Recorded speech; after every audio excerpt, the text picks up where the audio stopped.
A paz do Senhor, querido professor, querida professora da Escola Bíblica Dominical. Eu sou Cibele Reis, membro da Assembleia de Deus em Abreu e Lima, Pernambuco, e estaremos aqui para mais uma pré-aula da Escola Bíblica Dominical.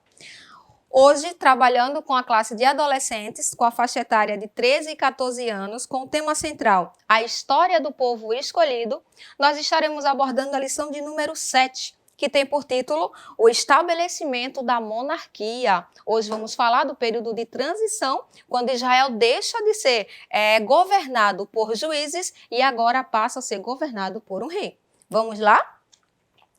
Na aula de hoje, querido professor, querida professora, o nosso texto, a nossa leitura bíblica, ela está escrito no livro de 1 Samuel, capítulo 1, ao versículo 10, capítulo 8, do versículo 1 ao 10 e do versículo 19 ao 22. A mensagem do dia traz o seguinte: Samuel tinha levado consigo um frasco de azeite e ele derramou o azeite na cabeça de Saul, beijou e disse: O Senhor Deus está ungindo você como o chefe do seu povo, o povo de Israel. Você o governará e o livrará de todos os seus inimigos. Esse texto está escrito no livro de 1 Samuel, capítulo 10, o versículo 1, e a gente sempre orienta. Leia sempre com os estudantes, com os alunos, na própria Bíblia, para exercitar a prática da leitura no livro sagrado. Amém, professor?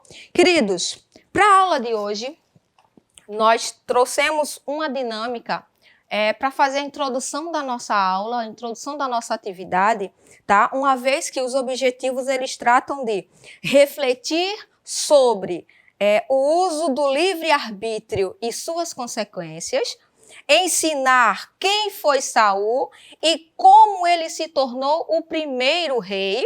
E o terceiro objetivo é destacar que precisamos ter na nossa vida guiada pela vontade de Deus e não pelas preferências do nosso coração.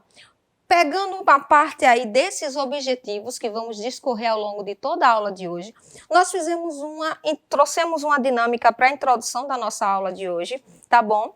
Onde a gente sugere o seguinte: amados, com a classe reunida, tá? Você vai solicitar que os alunos eles escrevam, pode ser num pedacinho de papel que você vai distribuindo, um pedacinho de papel ali com os adolescentes, tá? Ou simplesmente eles vão comentando ao longo de todo o processo da dinâmica. E a dinâmica que a gente traz é o perigo do livre-arbítrio, né? E aí você vai solicitar aos estudantes, aos alunos, que listem coisas que eles gostariam de fazer. Coisas que eles acham interessante, coisas que eles têm vontade de fazer, coisas que eles querem fazer, porém, eles não podem fazer, por quê? Porque algo limita. O que pode ser esse algo? São os pais que não fazem, que não permitem, né? Pode ser algumas limitações que a igreja estabelece devido ao estatuto da igreja, da congregação, seja por qualquer outra situação. Algo que limita esse desejo, essa vontade deles fazerem esse algo, tá bom? Então, dê uns minutinhos para que eles possam elencar aí umas 3 situações, 3 coisas que eles gostariam de fazer, porém eles não fazem porque eles são proibidos de fazer de alguma forma, ok? Tendo feito isso, irmãos, em seguida, você vai perguntar e fazer 3 perguntas, né? Vamos colocar assim. Aí a gente colocou essas observações em papel, tá? Sempre, os irmãos que já me conhecem sabem que eu gosto sempre de trazer algo que seja visual, algo que eles consigam visualizar para interagir com a aula. Então, dentro dessa atividade, você vai perguntar: muito bem, já selecionaram as coisas que vocês gostariam de fazer, porém não fazem porque tem algum impedimento? Muito bom. Então, respondam agora. Dessas coisas que vocês gostariam de fazer, essas situações, elas estão dentro da vontade de Deus? Será que você fazer essa coisa que você gostaria estar dentro da vontade de Deus tem o propósito de Deus envolvido nessa atividade? Bom, é um fato a você refletir. A segunda pergunta que você também faz é: essas coisas que você gostaria de fazer, você está obedecendo a Deus ao fazer essas coisas? Então, é um ponto também a levar o adolescente à reflexão. E, por último, nós temos aqui essas coisas que você gostaria de fazer, mas que tem uma certa limitação. Você está disposto a arcar com as possíveis consequências que podem vir a acontecer com essa coisa que você gostaria de fazer, com esse algo que você gostaria de realizar? E aí fica a reflexão para que eles possam estar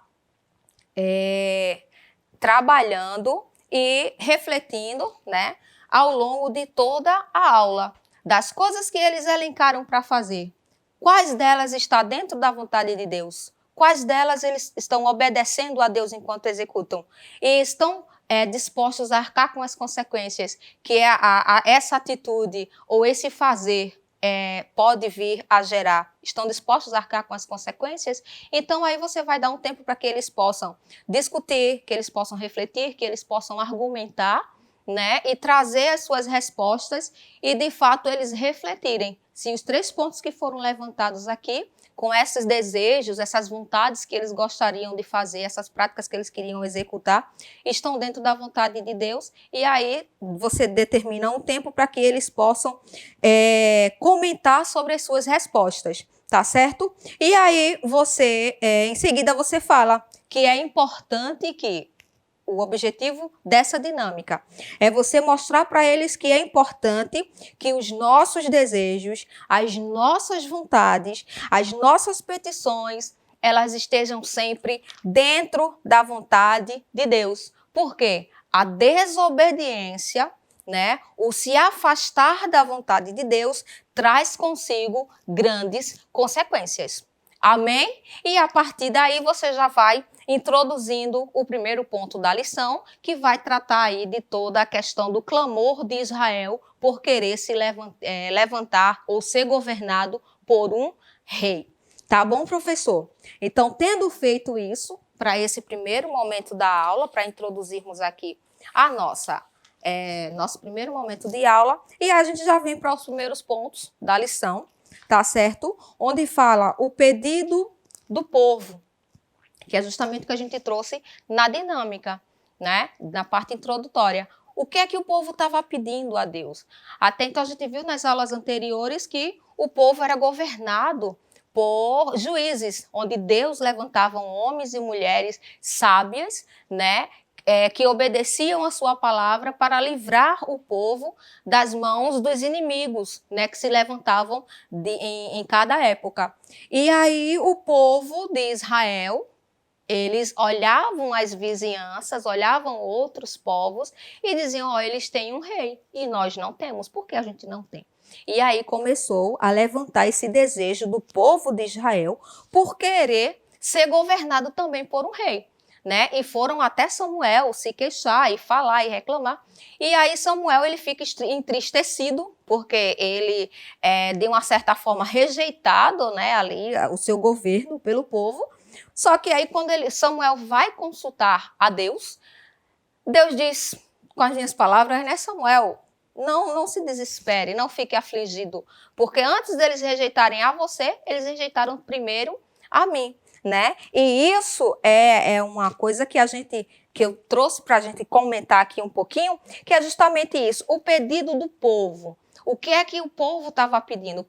O povo de Israel, ele estava pedindo um rei que pudesse liderar, que pudesse vencer as batalhas, que fosse um líder de guerra, né? E pudesse livrá-lo de povos opressores. Então eles pediam a presença de um rei que fosse um rei de guerra, que vencesse, né? E aí Deus, ele observou o pedido do povo e disse, bom, vai ter o seu pedido realizado, né? E aí quando Samuel ele vai consultar a Deus, e Deus diz, não, Samuel, tá tudo ok, tá tudo certo, né? E aí a gente traz essa observação. O povo rejeitou a Deus, né?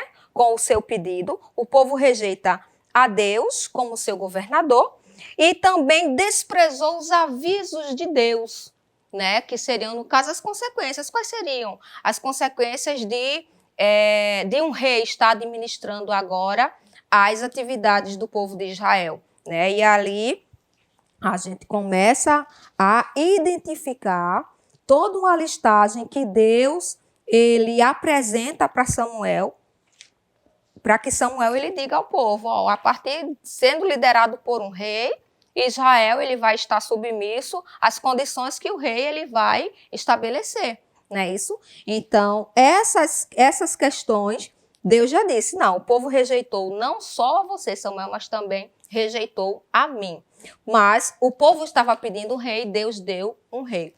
Há muitas pessoas que até falam, mas Saul não foi escolhido por Deus, né? Foi escolhido ou aclamado pelo povo. Porém, os relatos da Bíblia nos mostram totalmente o contrário, né? Deus atendeu o povo de Israel, atendeu o seu pedido, porém ele estava o tempo todo ali supervisionando essa escolha, tanto que Saul, já no segundo ponto, né, trazendo a questão do segundo ponto, Saul, ele é escolhido o primeiro rei de Israel, e aí a palavra fala que Saul é um jovem, é descrito como um jovem da tribo de Benjamim, é alto, né, bonito. A Bíblia diz que ele era o mais alto de todos, né, a ponto de se sobressair dos ombros para cima. Então, características físicas que, de fato, o fizeram ser eleito o rei, que era justamente as características que o povo queria, que o povo estava pedindo um rei que soubesse liderar e que vencessem as guerras. Então, Deus escolheu dentre os melhores, né? Dentre os melhores escolheu a Saul. E aí ele vai e faz todo o processo de orientação, né? Que Saul ele perde as jumentas do seu pai e ele sai pelos campos até que ele diz, opa, vamos lá em Samuel para que a gente possa receber uma orientação. E ao chegar na presença de Samuel, Deus o designa para que ele possa ser ungido como rei. Amém? E aí entra a questão no segundo ponto eu separei aqui algumas observações que eu queria comentar com vocês, que é justamente o ponto de Saul foi o primeiro rei de Israel, né? E temos, mesmo tendo rejeitado a liderança de Deus, né, e almejado como ser como outras nações, Deus não abandonou o seu povo e esteve sempre presente na escolha de Saul. Né? É uma característica do nosso Deus. Por mais falhos que sejamos, aí é bom a gente trazer essa reflexão para os nossos adolescentes, por mais falhos que a gente seja, por mais mesquinhos que sejamos, por mais ingratos que sejamos diante da presença de Deus, Deus ele não nos abandona, porque ele sabe que nós vamos sempre retornar para ele com um pedido, com um choro, com um arrependimento. Né? E ele faz questão de sempre nos ajudar, porque ele nos conhece, ele sabe o que passa, né? Na verdade, o que passa no nosso coração, tá? E aí, a gente, com essa reflexão, a gente tem aqui um ponto que eu queria trazer para vocês, para essa observação, é justamente um ponto que está no nosso auxílio teológico, que eu achei interessante para a gente frisar esse segundo ponto da nossa lição. Ele diz, nós precisamos avaliar cuidadosamente as nossas orações. O que é que temos pedido? É realmente o que necessitamos? Né? O que pedimos é realmente o melhor para nós? O que Israel deveria ter pedido era um rei?